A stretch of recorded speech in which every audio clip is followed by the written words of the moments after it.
Quick question for autistic husbands. Why do you not trust your NT wife? Why do you not trust your neurotypical wife? Why don't you trust her? Why do you not trust her? This is not a rhetorical question.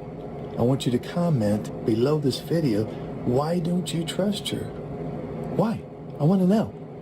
It would be important for her to know because maybe she doesn't know. One of the strengths, assuming he does have ASD level 1, that come with the package is he will tend to think critically. He has high expectancies in a very small number of interests. He is, and I could go into why this happens, but he's also very self-critical, usually because he was on the receiving end of a lot of unacceptance and disapproval growing up. He also tends to evaluate others based on his filter. The problem that it creates for you, though, is he can be very critical. He's self-critical. We mentioned that. But now, when you do something to yourself, you're in a much better position to do it to other people. So he can be very critical of you and intolerant of you. And it's very common for guys on the autism spectrum to be a little on the OCD side, the perfectionistic side. I'm not necessarily saying full-blown obsessive compulsive disorder, but most of them, at least in certain areas of life, are very perfectionistic. Another strength would be most of them have a very large vocabulary, usually within their field of interest, and they tend to have a very in-depth knowledge base, usually in one specific area. That's good. We wouldn't have the programmable computer right here if that hadn't happened. The problems that you run into based on that strength, though, is he will often use words to escape or avoid situations. He'll try to out-logicize you. I'm just making that term up. In his mind, he will view you as overly emotional and irrational, and you lose all credibility with him when you get emotional while you're trying to talk to him. The other thing that will happen based on the strengths of having a huge vocabulary and having a high IQ and having a lot of information in one area is that he will become easily and severely bored doing things outside of that area. And you may view him as someone who is very rigid and one-track mind and self-absorbed and a know-it-all, which is totally understandable. Another strength would be he can hyper-focus on his special interests for extended periods of time. Very intense concentration, long attention span in his area of interest. And he will be very goal-directed, very task-oriented, very persistent. Those are all good, except maybe with his significant other. The problems that you're going to run into and probably have based on those strengths is he's going to resist interruption. He's going to hate change, especially surprise change. He's going to forget or totally neglect some of the things that you want him to do. And he may even avoid you during his period of being hyper-focused on something over there. And you may view him as being very stubborn, and this would be understandable. Another strength would be he has a very inquisitive attitude, usually about the things in his special interest area or related. So it's very typical for, in this case, the guy with ASD level 1 to have a lot of intellectual curiosity. He will have intrinsic motivation. He won't really be motivated by outside forces. It's an internal thing. Sounds good, but the problems that arise is he may ask embarrassing questions. When you're trying to deliver a good message, you may feel like he's, instead of listening to you, he's just put you on the witness stand and interrogating you based on, what you're trying to say. You may view him as being someone who's resisting your input or your opinion or your perspective or your constructive criticism and so on. Another strength would be he is very autonomous, and he learned that again from childhood. I can't fit in with the team. I'm not a team player. I'm not good at socializing, and so I'm just going to go solo. And he's very independent and prefers individualized work and prefers work of a non-social nature, doesn't he? He's very reliant on self. Self-reliance, that's a great thing, isn't it? Well, some of the things that you may run into is he rejects your input. When you need him to be a team player, a lot of times he doesn't see the value in that. Another strength is he will tend to be high energy through the day. I'll just make up a scenario that help you wrap your brain around. He will be high energy at work. This is just one example of many. He will burn up so much energy at work that when he gets home, he has nothing left.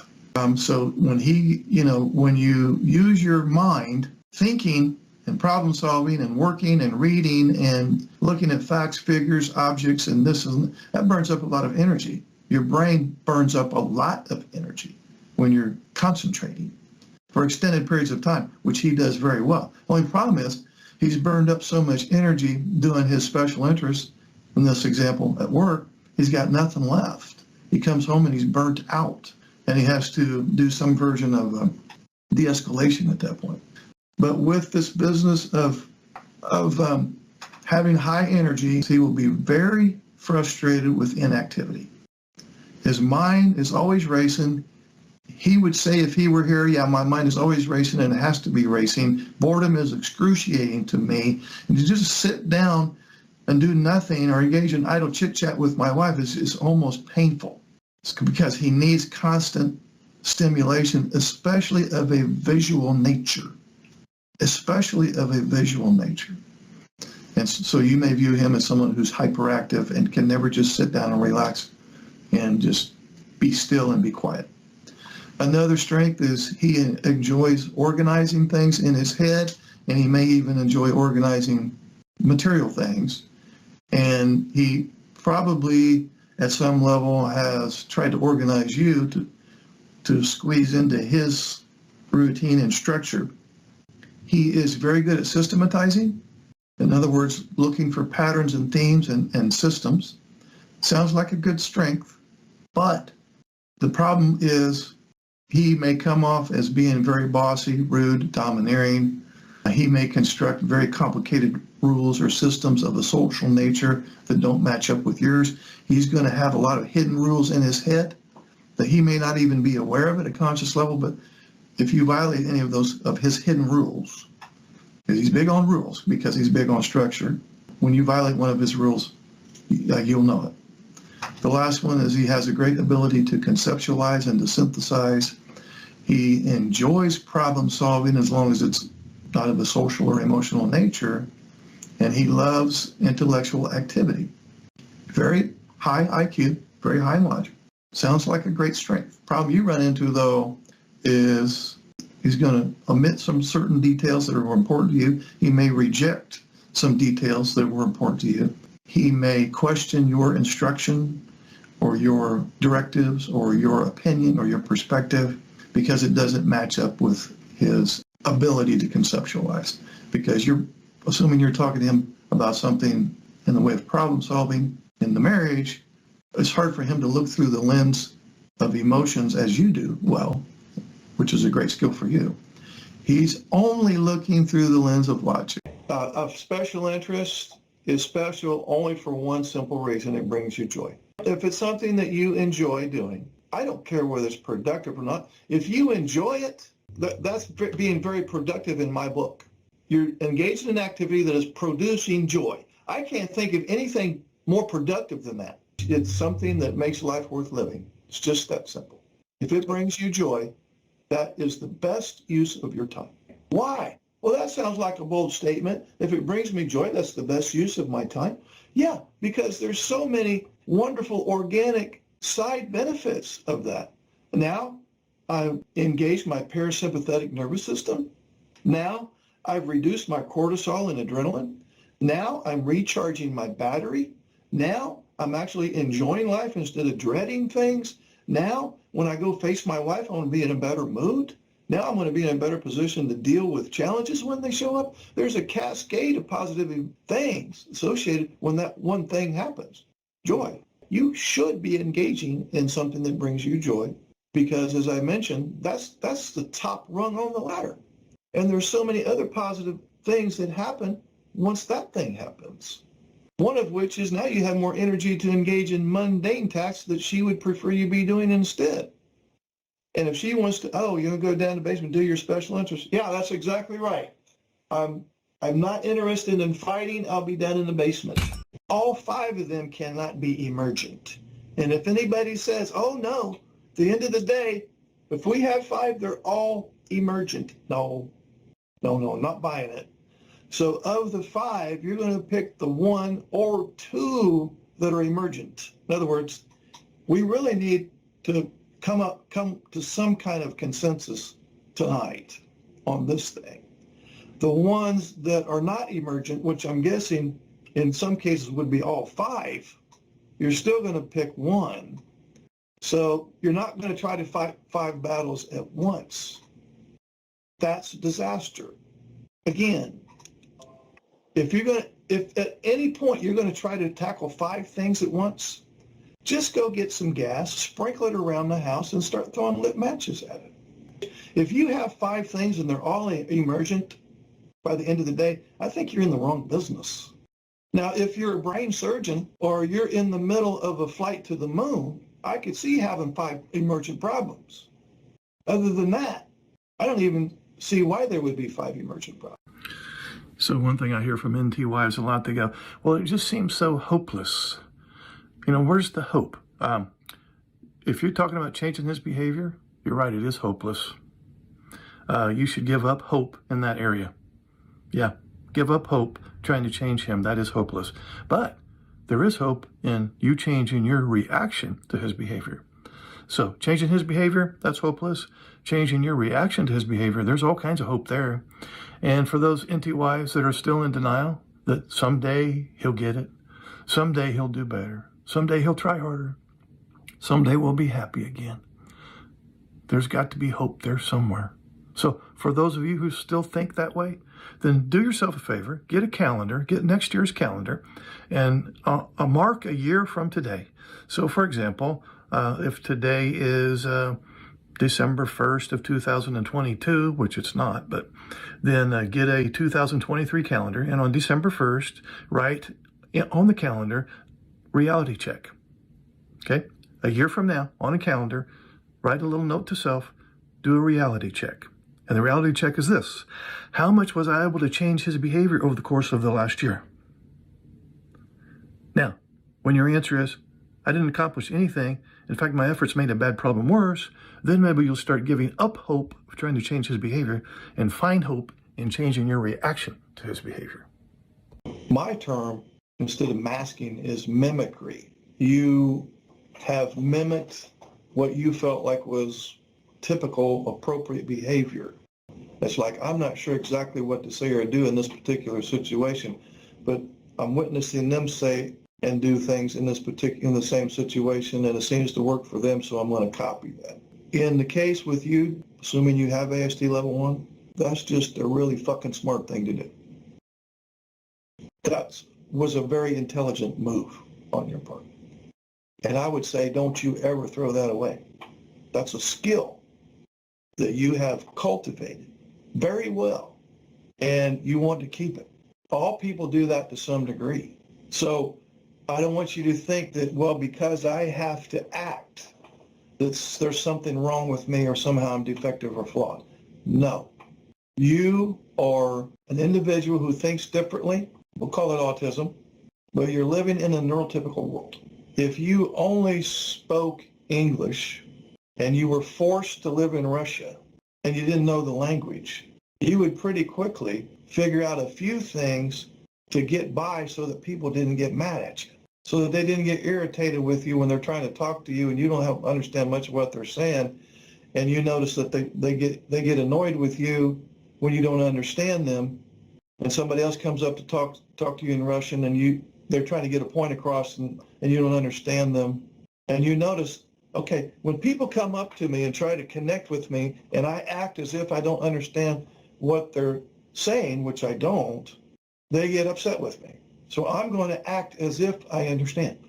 I'm going to pretend like I get it. And that's a survival mechanism that you had to have. Thank God you have it.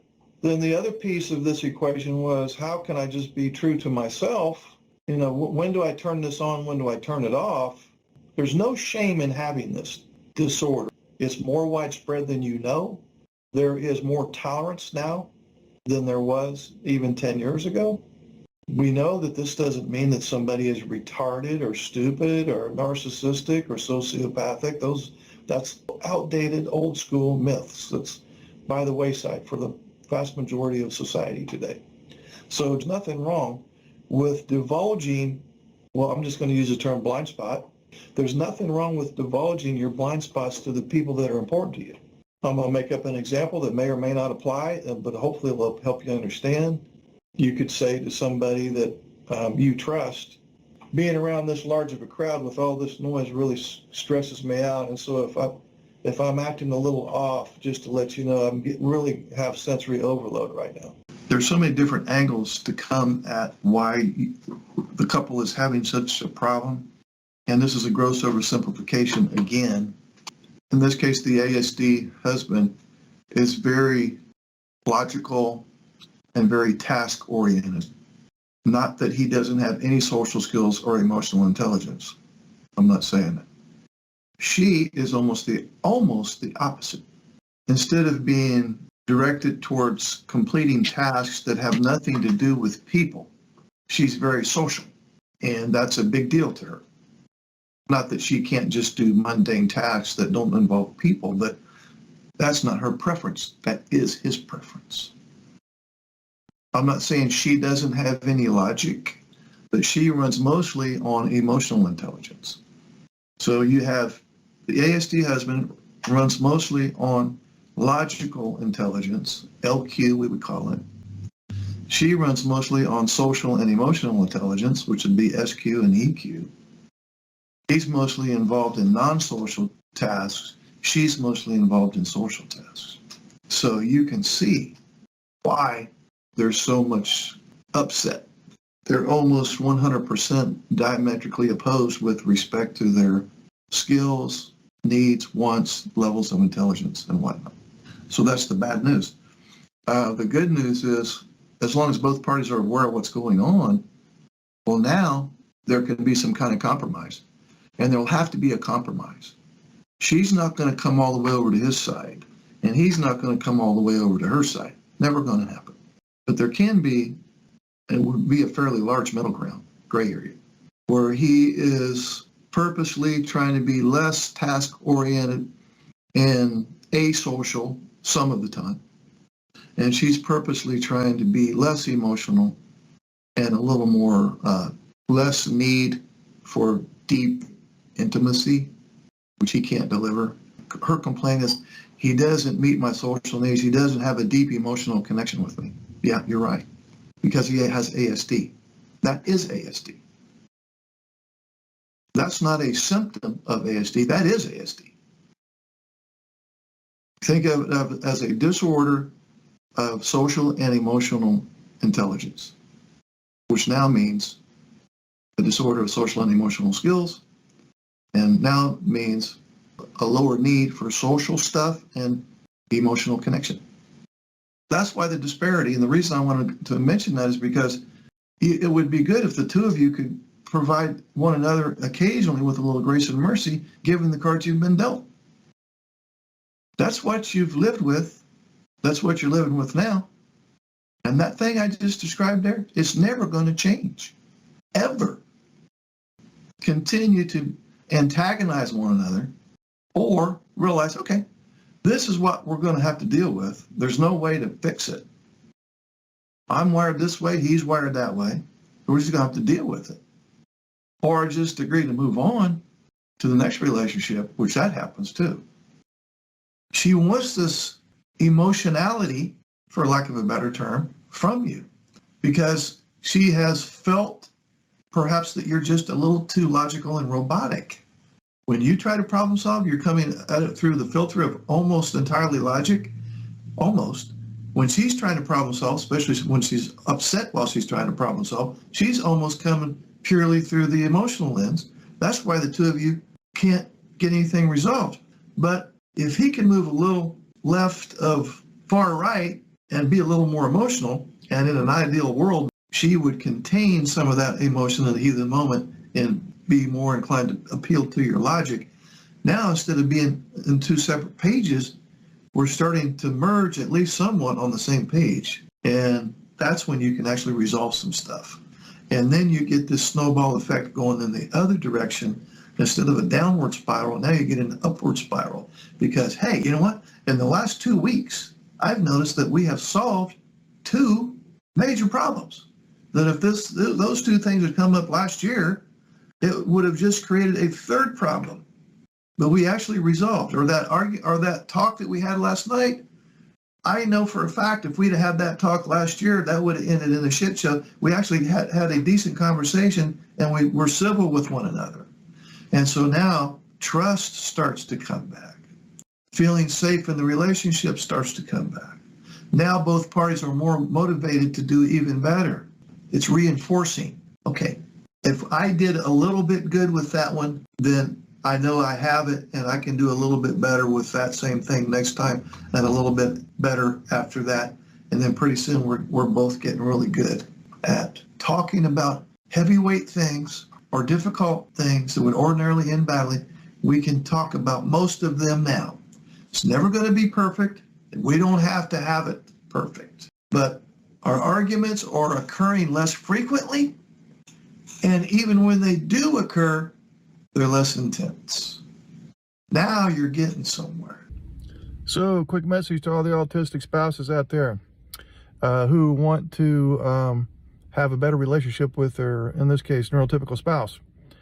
What do you have to do before you can have a better relationship with your neurotypical spouse? You have to reduce your anxiety, because your anxiety gets in the way on so many different levels. If you've watched any of my other YouTube videos, anxiety is almost always at the core of your relationship difficulties with your NT wife in this example. So you have to reduce your anxiety. What do you have to do before you can reduce your anxiety? You have to relax. What do you have to do before you can relax? You're going to have to slow down cognitively and physically. You have to slow your mind down. You're going to slow your body down. Literally slow it down.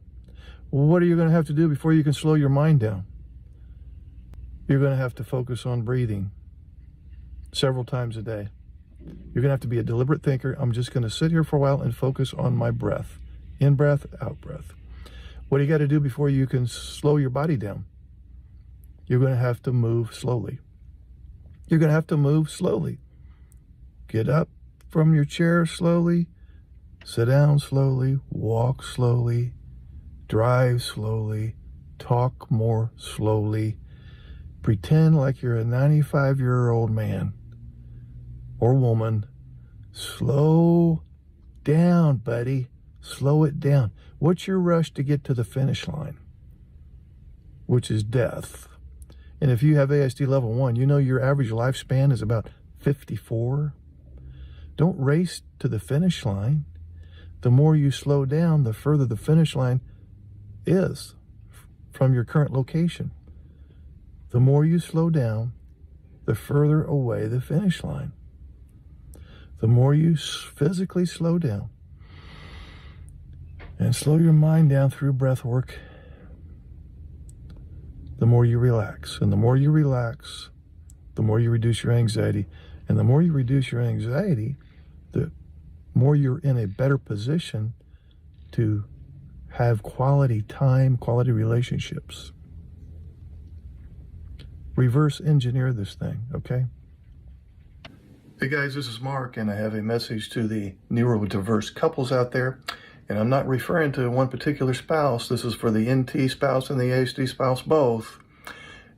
Chronic anger is resentment. That's point number 1. Chronic anger is resentment.